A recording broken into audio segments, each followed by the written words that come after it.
Good questions to ask if you have ADHD and you're seeking employment. So this question is all about flexibility, and it is not what is flexible, is the workplace flexible?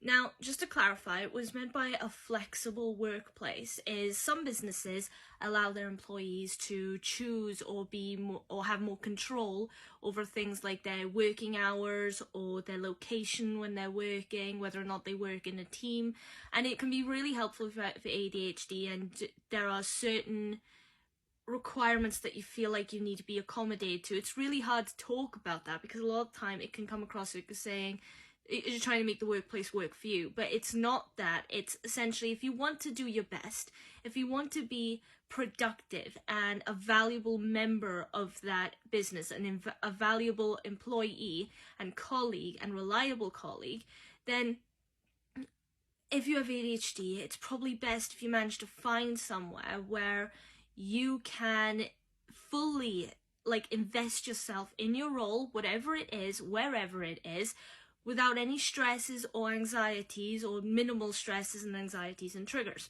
So in flexible workplaces, the benefits for the actual business, because it's not all just about the employee getting what they want, it's not like that.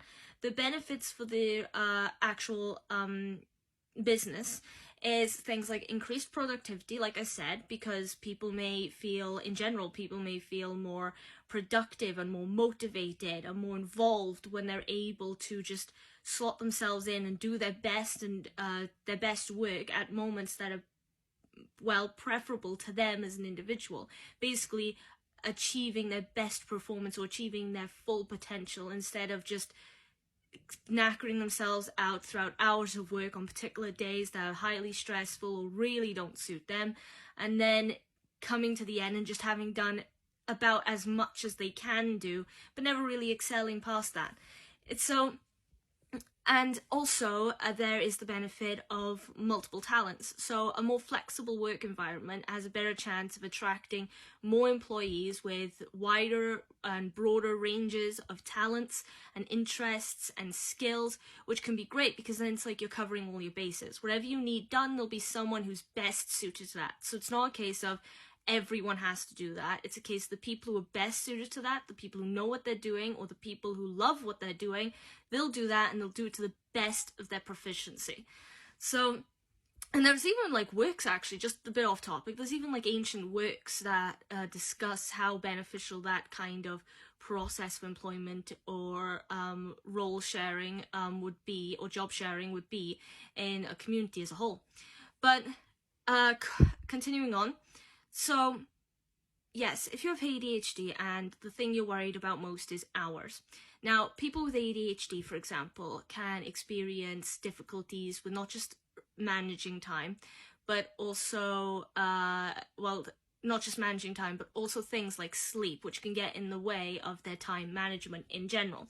For instance, I myself really struggle to get sleep. I mean, really struggle. It's not like I don't feel tired, and it's not like I don't want to sleep, and it's not like I'm on my phone or watching the TV and it's keeping me awake, or I'm highly caffeinated.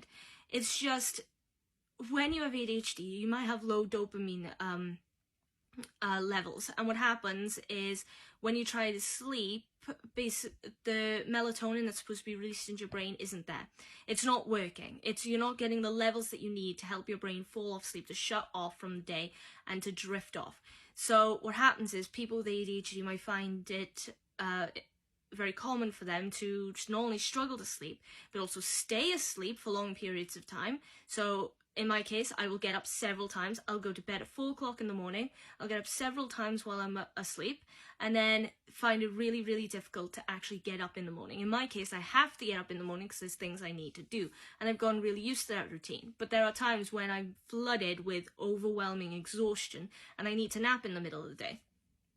So if you have ADHD, and that is a particular struggle for you, that's really bad, then working in a workplace that starts, say, at a ridiculous hour in the morning and it continues on and on and on until late hours in the afternoon or the evening is not going to help you. In fact, it's going to not just affect your body, but it's also going to affect your health and your mental health.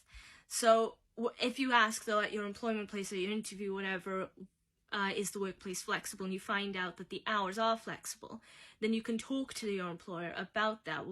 In what way are they flexible? For instance, are you able to start later in the morning?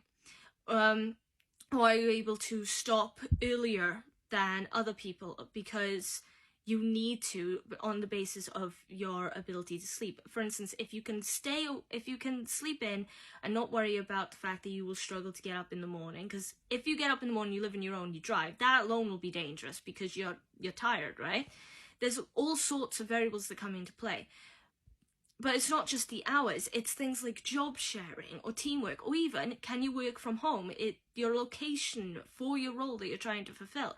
Is it a role that has to be fulfilled, say in an office, so you have to be at a certain place at a certain time every single day, and you're confined to that one room? Or is it a role that where you have to travel from place to place? Or is it a role where you can choose to work remotely from home? In which case, if you have ADHD and you really struggle with the whole teamwork thing or the social interactions, then you can avoid that by working from home. And it doesn't feel the same when you're doing it on a computer or something like that. So then you're able to still be productive, fill your role effectively, and you're in the comfort of your home, where because that's where you live, there are less triggers, less things to overwhelm you or distract you, because again, with ADHD, there's a big problem with attention. So there's lots and lots and lots and lots and lots of different aspects of a job that could be flexible if it's a flexible workplace. But then again, if it's a workplace that isn't entirely flexible, but there are one or two areas that they do consider them to be flexible on, like they are flexible with hours, however you do need to work from this location, or the other way around, for example, then that's good to know. In general, it's just good to know the flexibility that's being offered to you beforehand if you have ADHD, because then you can quickly think, right, well, that's okay, then I don't need to stress about that, I don't need to worry about that, I believe I can really be an effective member of this team, or business, or company, or whatever it is they're planning on doing. And also, that's the reason why lots of people I've actually met who have ADHD, because of the flexibility issues, actually search to become not employees, but to actually be the boss, to be the CEO, to start their own companies or have jobs where it's all dependent on them. Like myself, I want to be an author or an actress, and I've been pursuing both for a while now, and hopefully they'll work out, but I have other things in mind just in case. And a lot of the time they pursue careers like that because there's a lot more flexibility, they have a lot more control of what they do and where they're headed, or creative control. So jobs with lots of creative control are brilliant for people with ADHD because, again, it depends on what you want to do. It sounds a bit strange to say what you want to do, because I'm not trying to make it sound like it's all about what you want, you get what you want, because it's not like that. All right, I want to make that clear. Now, that's all I have in this video. Now, if you liked the video, please leave a like, follow me on TikTok. Any thoughts, opinions, questions, requests, future videos, put that in the comments. Also, subscribe to the YouTube channel and repost the video. Anyway, I'm really tired because I've actually been tired for a while now. Ties into what I said earlier. So I'm going to take a nap, but have a nice day or night or wherever you are, and hopefully I'll see you in the next video. Till then, bye!